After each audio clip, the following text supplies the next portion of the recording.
болса да айтылат, ички иштер министрлигине жүктөлөт деп калды. Өзү биздин милдет болду.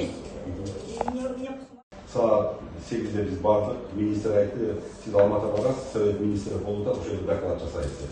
Андан кийин чакырып айтты, кайра сиз бул жака калат экенсиз, кой ташка барабыз деп. Ошол учурда Алла кылыч соцсеттен чыккан, бая жагып чыкты. Түнү биз сүйлөшүүдө Курсан Асанов баш болгон саат таңгамал 6'da келип, мына калып кеткен неме кызматкерлерди алыш керек эле.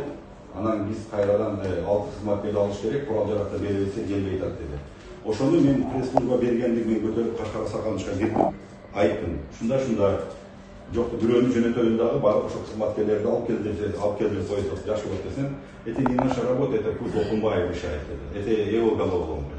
Если человек в штурме, они будет бизге как раз повод болот деди.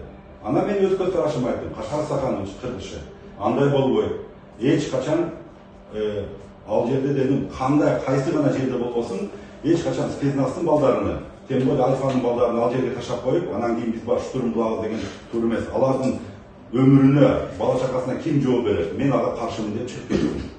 Анан азыр бизге көргөзмөдү. Анан ошондон кийин чак ошо боюнда болду. Анан ошондо айтты, бизге бирөө келет, анан жетекчилик кимге болсо да айтылат, ички иштер министрлигине жүктөлөт деп калды.